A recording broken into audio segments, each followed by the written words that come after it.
Hello again. We're going to talk about acids and bases this time and how to write the formulas and name them. So ants make this cool little acid called formic acid, and it stings when they get it on you.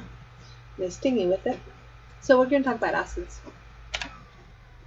So there's 3 rules for naming acids, and we're going to use those. So an acid is something that makes an H plus in the water, and when it dissolves in water, it turns into hydronium. So we talked a little bit about hydronium before. So an H plus dissolved in water makes hydronium. Anything that will do that is an acid. So there's a way we name acids. We always put the H hydrogen first, and then we put everything else after that. And if it's just a binary thing, we call it, we change the ending of the anion to ic instead of ide. We say ic, and we call it hydro ic, something ic acid. So we're going to talk about that. So if we have an ending that ends in ite, then we change it to us as an acid. So if we have ide, we change to ic. We have an ite, we change to us. And if we have an ate, we change it to ic. So let's try these. If I have an ide, I change it to hydrochloric acid. You see an ide, I'm going to change it to hydrochloric acid. So chlor stays the same, everything else changes. If I have sulfite, I go from ite to us, so I'm going to say sulfurous acid. If I have nitrate, I'm going to change the ate to ic and turn it into nitric acid. So these are not as easy to name, so you'll probably have to work on this a little bit to get the idea of it. But we're going to use lots of acids in lab, so I need you guys to know your acids. So here's formulas for acids. We use the rules for naming acids in reverse to write the formulas for acids. So if we have a binary thing, we're going to do the ic. We're going to say hydrobromic. So this is binary because it's got 2 elements combined together in whatever ratio it is. So hydrobromic acid. How do you know if it's an acid? You're going to see a little AQ after it.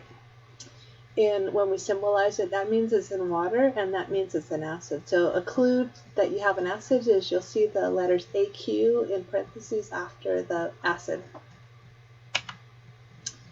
So hydrochloric, sulfuric, because this comes from sulfate, nitrate, this is nitrate, so it becomes nitric. This is acetate, so it becomes acetic. This is phosphate, so it becomes phosphoric.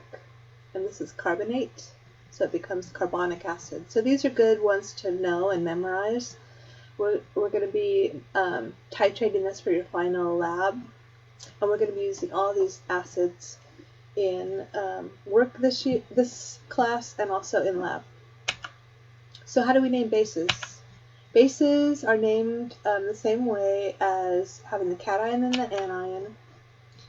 And we're going to always, a lot of times you're going to see this OH hydroxide in there. And lots of times bases have this OH in there.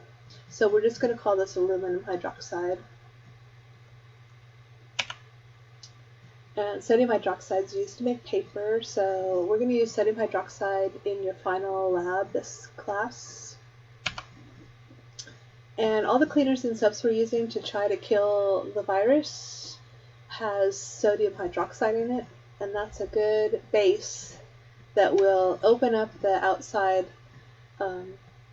membrane of viruses and bacteria and will make it split open and kill it off. So that's why we like cleaners and soaps that have sodium hydroxide bases. Most cleaners and soaps have this in it, and it helps break open things so that they cannot survive. Very important. So let's see how much you remember. So what would you call this? It's binary. 2 things bonded together, 2 different elements. It's got that AQ, so that's how you know it's an acid. So this is hydrosulfuric acid because it's got the hydrogen, it's binary, and it's got that AQ, so it's an acid.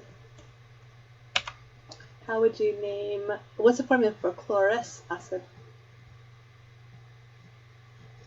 So this one comes from, this one's chlorous acid. And let's try one more. This is the thing we're looking for in a base, remember? And what is this guy called? We're supposed to start memorizing our ions. So a lot of people think it might be this, but this is actually one whole polyatomic. So I need you guys to know that that's ammonium, NH4 plus, hooked to OH minus, ammonium hydroxide. Alright, I hope you learned a little bit of acids. Acids aren't so easy to name, so you're probably going to have to work on this a little bit before you feel comfortable with it. So good luck. I'll talk to you soon. Bye-bye.